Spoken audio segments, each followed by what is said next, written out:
My name is Wolkowinski, and today I'd like to talk to you about these clubs. Some of you may recognize them, others may not. These clubs are made by Mike Romiski from Rosewater Kinetics, and they have my logo on them and Mike's logo on them, and the reason for that is that Mike is making them in the US and I designed them here in Australia. And basically we've decided together to have them as a limited edition certified club for the Indian Clubs World Tour 2017. And they come in two sizes. So because Mike's making them, they're made in the US and they're designed in Oz for those of you who want to know. And I'm going to give you a little bit of history on the clubs towards the end of this video, because these clubs originated from my personal first clubs and I've adapted them, and this is the 8th edition, believe it or not.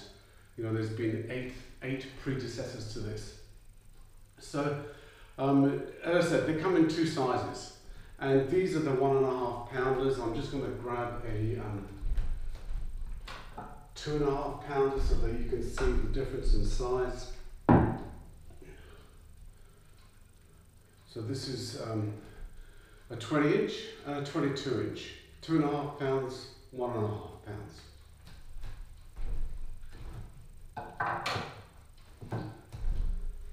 And I just thought I'd run through a few things that might be of interest to you. You might already own these clubs, or you might be thinking about them. Here's some things to think about. The smaller club, the 1.5 pounder, is a great club for learning and developing. Your club swinging, you can basically, it's light enough to do quite a lot of fancy stuff. By that I mean this type of thing here. These are figure of 8s, and I'm working on the pommel only there. Now my hands have moved down and I'm working by the guard. And I'll explain the use of the guard in a minute. So they're a very versatile club, and they're not too heavy, so that you can develop your club swinging and your grip work and your handling of a club. The heavier clubs are great for more challenging work. They are more restricted with the sort of manipulations you can do, simply because they're heavier, and there's no other reason, but they are quite a lot more challenging. And again, I'll go into the details of them later. So the clubs are available in two-tone or single-tone. You can see this on Mike's website. And Mike makes them from reclaimed timber, using water-based finishes, and these ones that I've got here are sycamore. He also makes them in maple, ash, and black walnut. And if you want to have a look at them, go to Mike's website, and if you want to buy them, go direct to Mike at Rosewater Kinetics, and he'll help you out. Now, I'm going to talk about the actual clubs themselves, and this relates to both the 1.5 pounder and the 2.5 pounder. And we'll start from the top. So with the pommel is slightly smaller than I've done in the past. And one of the reasons for that is because I wanted to use a pommel on the club that basically discourages knob swinging, so that you're holding onto the knob and you're swinging with it all the time. There are very good uses for a knob swing, or what is the correct name for that is a claw grip, which is that one there, as you can see. So the pommel's sitting in my hand here, and my fingers are wrapped around it. And one of the most classic ones is the back circle, where the club goes up into the palm of the hand, then it falls back out again. And they work really well. But the reason for the slightly smaller pommel is specifically to discourage knob swinging, because it's hard to, you can grab hold of it, but it's not that easy to do it. And you've got to learn how to do it properly. So there's a reason for that. Now, going down from the pommel, the handle has a little bit of shaping to it. The shaping there is basically the wider part fits into the palm of your hand a little bit better, because if you put your palm together like this, you'll see that there's a bit more space in the center up to your fingers than there is on the forefinger or the little finger. So there's a little bit more space there. And also it works in helping you position the club for swinging. So if I stand here like this, you can see that my thumb and forefinger are just below the guard. And at this point here, if I turn the club, the pivot point is there, and it helps me locate where I want to turn the club. So it's a very handy, it's a sort of a feel me type of indicator of where your hand is on the handle of the club. Same as the pommel. For instance, for most swinging, for example, like a heart-shaped swing, you're going to, your third finger, possibly your second, but preferably your third, should be on the pommel. And if you have a careful look at the way that my hands are now, as the clubs come down, the pommel is now, the club is being held with my third finger, and I can let go with all my other fingers in the club. So as they swing down, you hold onto the club by the pommel. If you go into a circle, then you can see that the position changes. So they're very, very good, and they're designed specifically for development work, basically, to develop your club swinging. Now, please don't get me wrong, I've been doing this for 10 years, and I still use this type of club. Maybe not this one, because this is just arrived 10 days ago, but I've been thinking about this, and that sort of section of clubs over there is all the development work that I've done on this club, specifically for that purpose.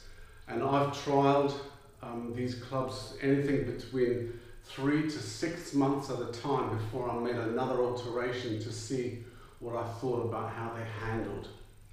Okay, so that's basically it about as far as the handle and the guard and the pommel. Into the body, the balance of these clubs is basically round about here, or just on there, just fraction there. Okay.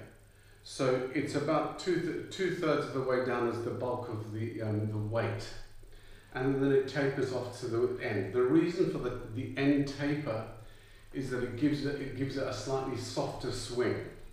If you have a club, for example, like a kneel, like these type of clubs here, the weight's completely pushed towards the end of the club, and it gives quite a violent, hard swing. And this is basically gives you a slightly, it softens the way that the club handles in the air. So if you swing through, it kind of does a little bit of aerodynamics. It softens the swing, but the main body of the club swings through, and it's like 2/3 of the way down.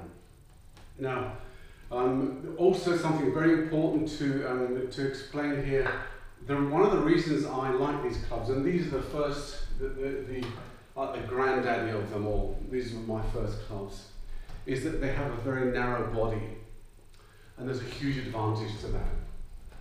And the advantage is that when you swing the clubs through, and I'm just going to stand to the side and explain what I'm talking about. When the clubs come through here and they cross over in front of the body, you have to swing one arm out in front of the other for them to cross, and the same in reverse the next time round.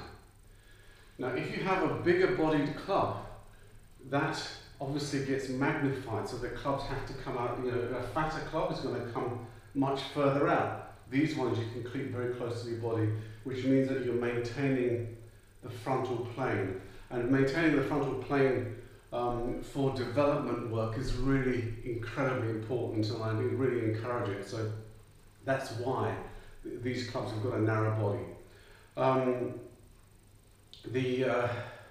The other thing that I wanted to just also say is that The balance of these clubs also encourages the clubs, when the clubs come up here, for elevation. Okay, so elevate, stretches out your lungs, encourages deep breathing. Okay, and the final thing I wanted to talk about was the actual beading on the clubs, these two dark lines here. Now these are not really for the user, or I'm the user in this particular case. This is for more the spectator. Club swinging, particularly during the sort of early 1900s, was a spectator sport, very much so. Late 19th century, 1900s, people used to go and watch club swingers do their stuff. And these bands, or contrasting bands on clubs, and you've probably seen clubs also with swirls on them and diagonal striping and so on. This was all done to show off the clubs to the audience. And if you think about it, if I start from here, you can follow what the clubs are doing more, because you can see the patterns that the actual rings are making. And if you ever watch just a plain coloured club, it's much harder to see. So that's what those are for. So it's just a little bit of history for you. So now, as I say, this is very, very good. Those of you who may want to learn also how to do snakes, this is a good club for it. And that's an outward one, so inward.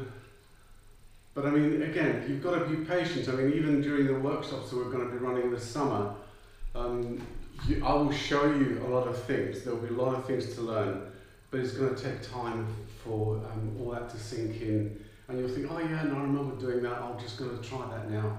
Or you'll be standing there one day like I quite often do, and I think, oh, you know, I really like that one. You know, I'm going to try and swing it, and then sort of swing through here, and swing through here. And you start to improvise. Fantastic clubs for that. So now let's talk about the heavier ones. So these clubs are 2.5 pounds. Longer, that means the weight is further away from my wrist, and therefore there's more pressure on my shoulder, especially in this type of position here. So, you know, this is at its extreme. Now remember that, you know, with any Indian club, right up here is skeletal support, 2.5 pounds on each arm. If I take them down slowly down to here, they're hanging in the 2.5 pounds each. But if I swing them through, gravity gives them extra weight. So it's 2.5 times 4. So 10 pounds at the bottom, 2.5 at the top. Okay? So now I'm having to push them much harder up to the top. Up to the top. Huge big breath in. Huge big breath in. Now, if you just think about it, the higher you go, the bigger the breath, the more stabilization you're getting through your core, because your lungs are pushing down on your diaphragm and it's stabilizing it really nicely.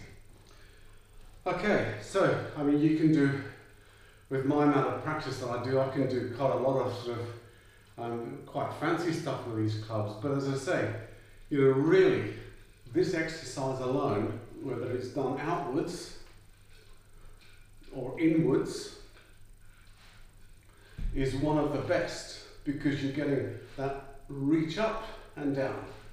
Reach up and I'm swinging through, nice and hard.